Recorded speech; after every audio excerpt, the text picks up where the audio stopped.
శ్రీశైలంలో స్వామివారి త్రిశూల స్నానం స్వామివారి యొక్క సరస్వతి పుష్కరంలో మహాశివరాత్రి వెళ్ళిన 3వ రోజు ఉదయం 8 గంటలకి మొదలవుతుంది. స్వామివారి త్రిశూల స్నానం అనేది ఇప్పుడు కొత్తగా ఏదో పెట్టింది కాదండి, పూర్వం నుంచి ఉన్నదే. కాకపోతే మధ్యలో కొంతకాలం మరుగున పడిపోయింది.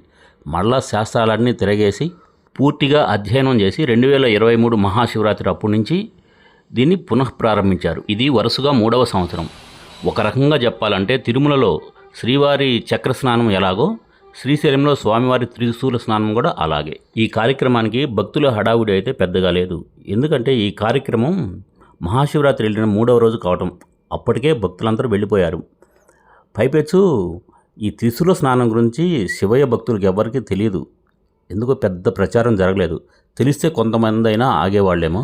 ఇలాంటి పుణ్య కార్యక్రమాన్ని దర్శించుకోవాలంటే ఎంతో అదృష్టం ఉండాలండి. వచ్చే మహాశివరాత్రి రోజైన భక్తులందరూ ఉండి 3వ రోజు ఈ త్రిశూల స్నానాన్ని దర్శించుకోండి. మీకు జీవితంలో అన్నీ మంచిగా జరుగుతాయి. ముఖ్యంగా శివస్వాములు మహాశివరాత్రి రోజు రాత్రి మాలా వితరణ జరగగానే తెల్లారి ఉదయంగానే వెళ్ళిపోవాలి అనుకోకుండా 40 రోజులు దీక్షలో ఉన్నారు కదండి, ఇంకొక 2 రోజులు 42 రోజులు దీక్ష అనుకొని ఈ త్రిశూల స్నానాన్ని దర్శించుకోండి అండి.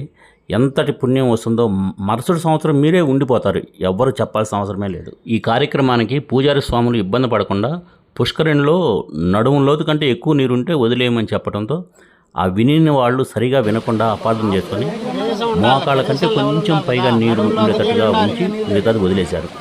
ఈ త్రిశూల స్నానంలో పూజారులు నీరు ఎక్కువ లేకపోవటం వల్ల ఈ మునగటంలో కాస్త ఇబ్బందులు పాలయ్యారు ఈ సంవత్సరం. ఈ త్రిశూల స్నానంలో ఆలయ ప్రధాన పూజారులు ఇరువురు అయిపోయిన తర్వాత 3వ వ్యక్తిగా దేవస్థానం ఈవో ఎం శ్రీనివాసరావు గారు పాల్గొని పుష్కరిణిలో స్వామివారిని తలపై పెట్టుకొని స్వామివారికి చేయించే ఈ స్నానపు నీళ్లు ఈ శ్రీనివాసరావు మీద పడటంతో పులకించి తరించిపోయారండి.